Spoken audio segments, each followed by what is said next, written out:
Teachers often cope with the academic diversity in their classrooms by teaching to the middle. Now, even though I was making a lot of money as a public school teacher, I decided to take a tutoring job after school just for the fun of it.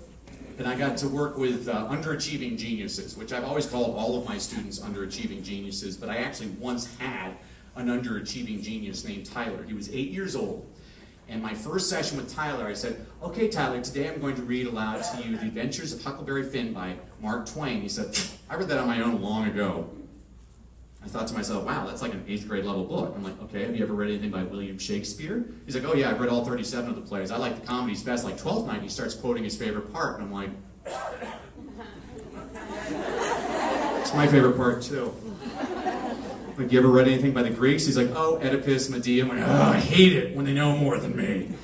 All right, by the end of our first session, he taught me how to count to 10 in Japanese. Tyler taught me one of the greatest lessons I've ever learned as a teacher. You all are smarter than me. You all know something that I don't know.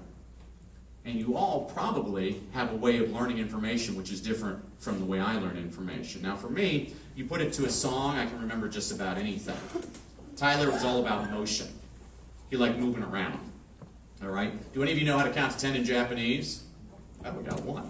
All right? So you can correct my pronunciation. What's your name? Blake. Blake. So you correct my pronunciation if I do this wrong. We're all going to learn how to count to 10 in Japanese in 2 minutes or less. Everybody stand up.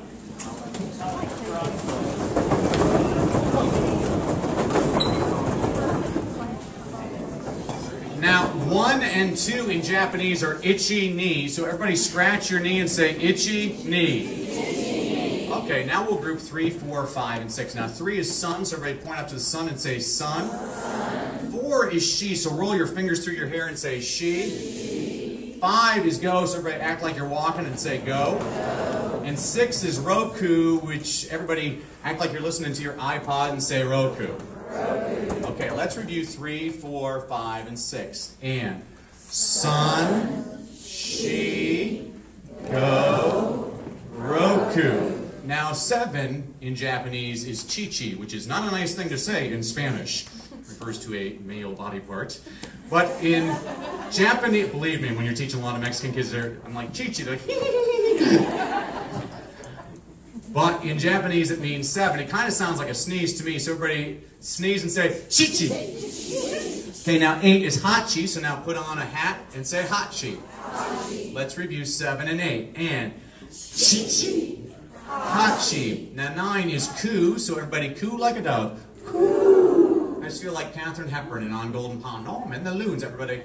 Coo. Okay, and 10 is Jew, so everybody put on your yarmulke and say Jew.